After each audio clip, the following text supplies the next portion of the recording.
வணக்கம் நேயர்களே, இன்னைக்கு நம்ம பார்க்க போவது அமரர் கல்கியின் பொன்னியின் செல்வன் முதல் பாகம் 7வது அத்தியாயம் சிரிப்பும் கொதிப்பும். கதைக்குள்ள போலாமா?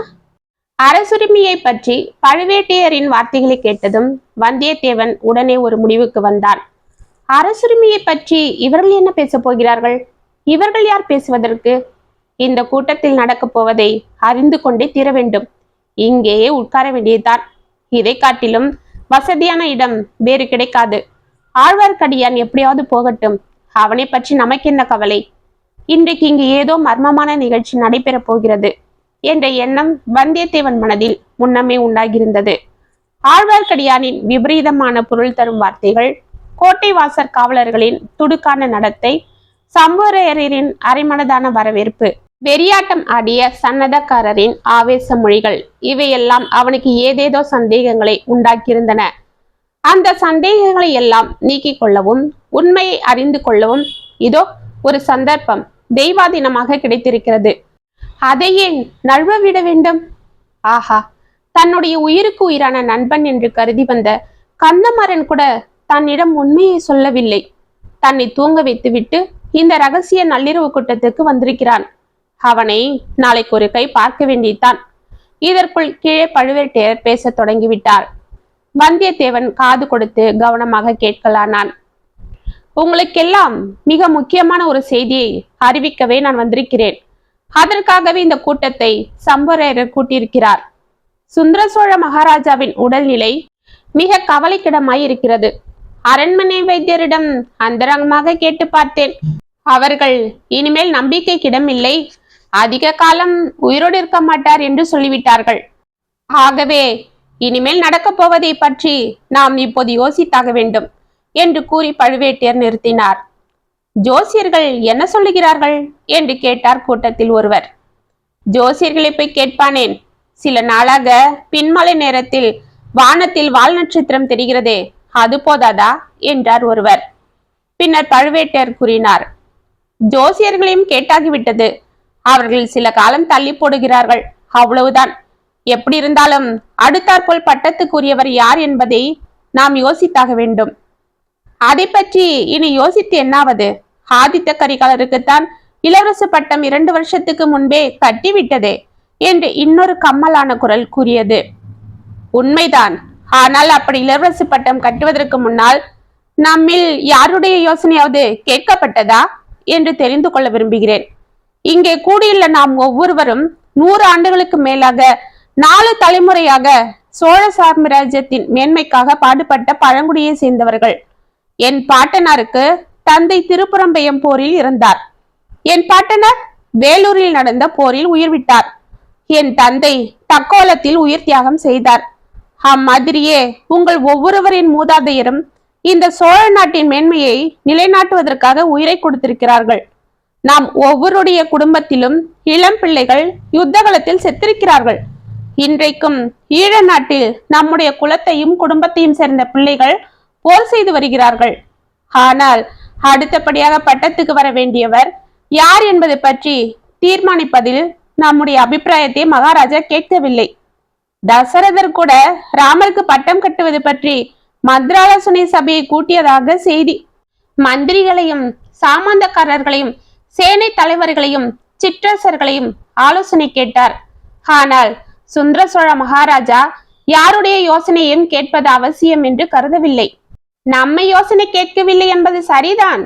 ஆனால் யாரையுமே யோசனை கேட்கவில்லை என்று இறை விதிக்கும் தேவர் கூறுவது சரியென்று. பெரிய பிராட்டியான செம்பியன் மாதேவியின் யோசனையும் இளைய பிராட்டியான குந்தவி தேவியின் யோசனையும் கேட்கப்பட்டன. இல்லை என்று பழுவேட்டர் கூற முடியுமா என்று கேலியான துணியில் ஒருவர் கூறவும் கூட்டத்தில் ஒரு சிலர் சிரித்தார்கள். ஆஹா, நீங்கள் சிரிக்கிறீர்கள். எப்படிதான் உங்களுக்கு சிரிக்க தோன்றுகிறதோ நான் அறியேன். நினைக்க நினைக்க எனக்கு வயிறு பற்றி எரிகிறது, ரத்தம் கொதிக்கிறது. எதற்காக இந்த உயிரை வைத்துக் கொண்டு வெட்கம் கெட்டு வாழ வேண்டும் என்று தோன்றுகிறது. இன்று சன்னதம் வந்து ஆடிய தேவராளன் துர்க்கைக்கு பலி கேட்பதாக சொன்னான். 1000 வருஷ பரம்பரை ராஜவம்சத்தில் பிறந்த நரபலி வேண்டும் என்று சொன்னான். என்னை பலி கொடுத்து விடுங்கள். என்னுடைய குலம் 1000 ஆண்டுகளுக்கு தொன்மையானது. நீங்கள் ஒவ்வொருவரும் உங்கள் கத்தியினால் என் கழுத்தில் ஒரு போடு போட்டு பலி கொடுத்து விடுங்கள். அன்னை துர்கை திருப்தி அடைவாள், என் ஆத்மாவும் சாந்தி அடையும். இவ்விதம் ஆவேசம் வந்து ஆடிய சன்னதக்காரனைப் போலவே வெறி கொண்ட குரலில் சொல்லி பழுவேட்டியர் நிறுத்தினார். சற்று நேரம் மௌனம் குடிக்கொண்டிருந்தது. மேற்கு திசை காற்று விற்றென்று அடிக்கும் சத்தமும், அந்த காற்றில் கோட்டை சுவருக்கு வெளியேயுள்ள மரங்கள் ஆடி அலையும் மரமர சத்தமும் கேட்டன. ஏதோ தெரியாத்தனமாக பேசிவிட்ட பரிகாச பேச்சையும் அதனால் விளைந்த சிரிப்பையும் பழுவூர் மன்னர் பொறுத்தருள வேண்டும். தாங்கள் எங்களுடைய இணையில்லா தலைவர். தாங்களிட்ட கட்டளையை நிறைவேற்ற இங்குள்ளவர் அனைவரும் சித்தமாயிருக்கிறோம். தாங்கள் காட்டிய வழியில் நடக்கிறோம். தயவு செய்து மன்னித்துக் கொள்ள வேண்டும் என்று சம்புரையர் உணர்ச்சியுடனேயே கூறினார். நானும் கொஞ்சம் பொறுமை இழந்து விட்டேன். அதற்காக நீங்களும் என்னை மன்னிக்க வேண்டும். ஒரு விஷயத்தை எண்ணி பாருங்கள். சரியாக இன்றைக்கு 100 ஆண்டுகளுக்கு முன்னால் விஜயாலய சோழர் முத்திரையரை முறியடித்து தஞ்சாவூரை கைப்பற்றினார். திருப்புறம்பயம் போரில் பல்லவ சைன்யத்துக்கு துணையாக நின்று மதுரை பாண்டியரின் படையை நிர்மூலமாக்கினார். அது முதல் சோழ ராஜ்யம் நாளுக்கு நாள் பெருகி விஸ்தரித்து வந்திருக்கிறது. காவிரி நதிக்கரை எடுத்த கரிகால் வளவர் காலத்தில் கூட சோழ ராஜ்யம் இவ்வளவு மகோன்னதத்தை அடைந்தது கிடையாது. இன்றைக்கு தெற்கே குமரிமுனையிலிருந்து வடக்கே துங்கபத்திரை கிருஷ்ணன் வரையில் சாம்ராஜ்யம் பறந்து விரிந்து கிடக்கிறது. பாண்டிய நாடு, நாஞ்சில் நாடு, யாருக்கும் இதுவரையில் வணங்காத சேர நாடு, தொண்டை மண்டலம், பாகி நாடு, கங்கம்பாடி, நுளங்கம்பாடி, வைதும்பர் நாடு, சீர்புலி நாடு, பெரும்பானப்பாடி, பொன்னி நதி உற்பத்தியாகும் கொடகு நாடு ஆகிய இத்தனை நாடுகளும் சோழ சாம்ராஜ்யத்துக்கு அடங்கி கப்பம் செலுத்தி வருகின்றன. இவ்வளவு நாடுகளிலும் நம் சோழ நாட்டு புலிகொடி பறக்கிறது. தெற்கே ஈழமும் வடக்கு இரட்டை மண்டலமும் வேங்கியும் கூட இதற்குள் நமக்கு பணிந்திருக்க வேண்டும். அப்படி பணியாததற்கு காரணங்களே நான் சொல்ல வேண்டியதில்லை. அவைகள் எல்லாம் உங்களுக்கே தெரிந்ததுதான். ஆம், எல்லாருக்கும் தெரியும். ஈழமும் இரட்டைப்பாடியும் வேங்கியும் கலிங்கமும் பணியாததற்கு 2 காரணங்கள் உண்டு. ஒரு காரணம் வடதிசை மாதண்ட நாயகர் ஆகிய இளவரசர் ஆதித்த கரிகாலர். இன்னொரு காரணம் தென் திசை படைத்தலைவர் அருள்மொழிவர்மர். மழவரையர் கூறும் காரணத்தை நான் ஒப்புக்கொள்கிறேன். சென்ற 100 ஆண்டு காலமாக இந்த சோழ நாட்டில் சேனாதிபதி நியமிக்கும் மரபுகள் வேறாயிருந்தது. பல யுத்தங்களில் ஈடுபட்டு அனுபவம் பெற்ற வீராதி வீரர்களை படைத்தலைவர்களாகவும் மாதண்ட நாயகர்களாகவும் நியமிப்பார்கள். ஆனால் இப்போது நடந்திருப்பது என்ன? மூத்த இளவரசர் வடதிசை சேனையின் சேனாதிபதி. அவர் என்ன செய்கிறார்? இரட்டை மண்டலத்தின் மீது வேங்கி நாடு மீதும் படையெடுத்து போகவில்லை. காஞ்சிபுரத்தில் உட்கார்ந்து கொண்டு பொன் மாளிகை கட்டி கொண்டிருக்கிறார். வீர பெருங்குடியில் பிறந்த வீராதி வீரர்களாகிய உங்களை கேட்கிறேன், இதற்கு முன்னால் தமிழகத்தில் எந்த மன்னராவது தாம் வசிப்பதற்கு பொன்னால் மாளிகை கட்டியதுண்டா? உலகெங்கும் புகழ் பரப்பி இப்பொழுது கைலாசவாசியாக இருக்கும் மதுரையும் ஈழமும் கொண்ட பராந்தக சக்கரவர்த்தி கூட தாம் வசிப்பதற்கு பொன் மாளிகை கட்டி கொள்ளவில்லை. தில்லை சிற்றம்பலத்துக்கு தான் பொன்குறை வைத்தார். ஆனால் இளவரசர் ஆதித்த கரிகாலர் தாம் வசிப்பதற்கு காஞ்சிபுரத்தில் பொன் மாளிகை கட்டுகிறார். பல்லவ சக்கரவர்த்திகள் தலைமுறை தலைமுறையாக வாழ்ந்து ராஜ்ய பாரம் புரிந்த அரண்மனைகள் இவருடைய அந்தஸ்துக்கு போதவில்லையாம். பொன்னெழுத்த அரண்மனை கட்டுகிறார். ரத்தினங்களையும் வைடூரியங்களையும் அப்பொன் மாளிகையில் சுவர்களில் பதிக்கிறார். கங்கம்பாடி, நுளங்கம்பாடி, குடகு முதலிய நாடுகளில் வெற்றியடைந்து கைப்பற்றி கொண்டு வந்த பொருளில் ஒரு செப்பு காசாவது தலைநகரில் உள்ள பொக்கிஷ சாலைக்கு அவர் இதுவரை அனுப்பவில்லை. பொன் மாளிகை கட்டி முடித்தாகிவிட்டதா? ஆம், முடித்து விட்டது என்று என்னுடைய அந்தரங்க ஒற்றர் மூலம் அறிந்தேன். அத்துடன் சுந்தர சோழ மகாராஜாவுக்கு அவருடைய அருமை மூத்த புதல்வரிடமிருந்து கடிதங்களும் வந்தன.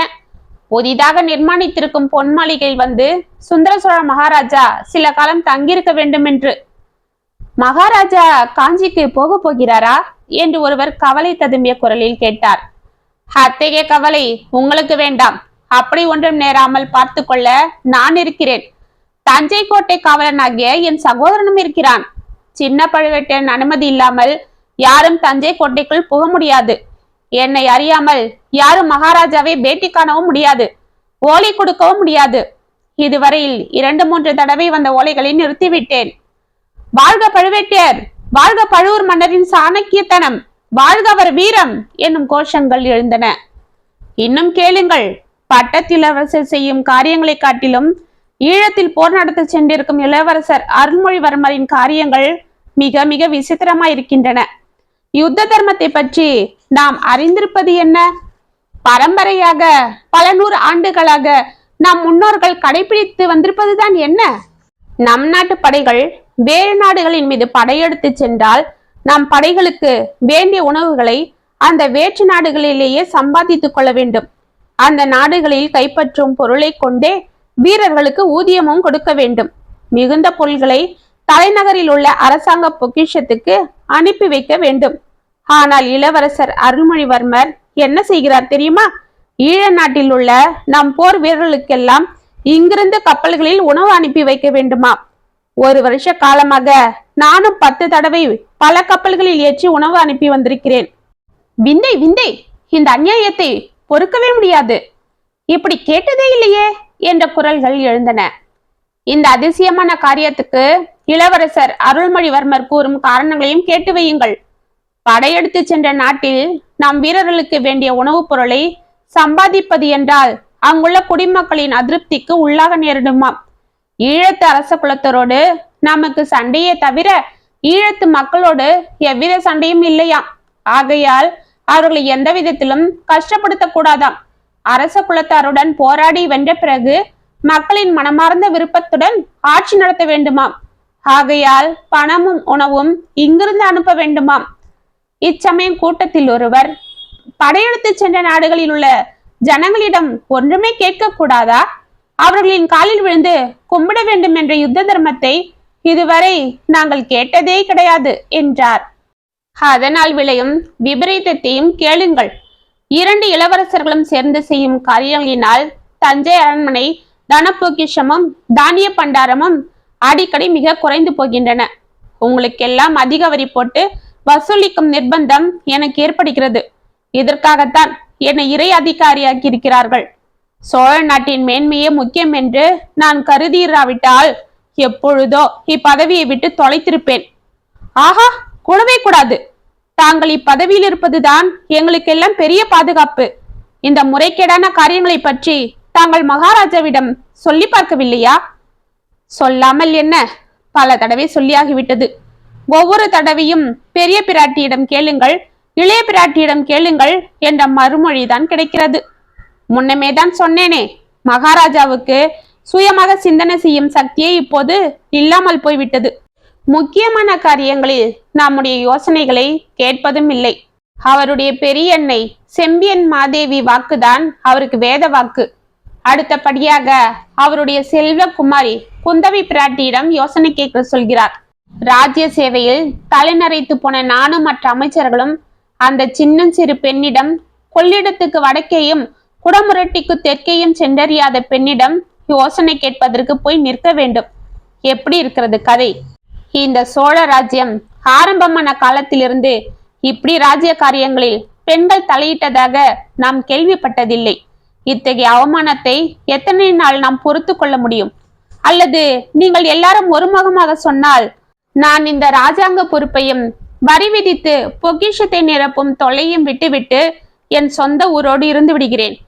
கூடாது கூடாது, பழுவூர் தேவர் அப்படி எங்களை கைவிட்டு விடக்கூடாது. அரும்பாடுபட்டு 1000 வீரர்கள் 4 தலைமுறைகளாக தங்கள் ரத்தத்தை சிந்தி ஸ்தாபித்த சோழ ராஜ்யம் ஒரு நொடியில் சின்னாபின்னமாய் போய்விடும் என்றார் சம்புவரையர். அப்படியானால் இந்த நிலைமையில் என்ன செய்வது என்று நீங்கள் தான் எனக்கு யோசனை சொல்ல வேண்டும். ஹல்லி ராஜ்யத்தை விட கேவலமாகிவிட்ட இந்த பெண்ணரசுக்கு பரிகாரம் என்ன என்று நீங்கள் தான் சொல்ல வேண்டும் என்றார் பழுவூர் மன்னர். இத்துடன் அத்தியாயம் 7 மற்றும் நாளை 8வது அத்தியாயத்தில் சந்திப்போம். காத்திருங்கள்.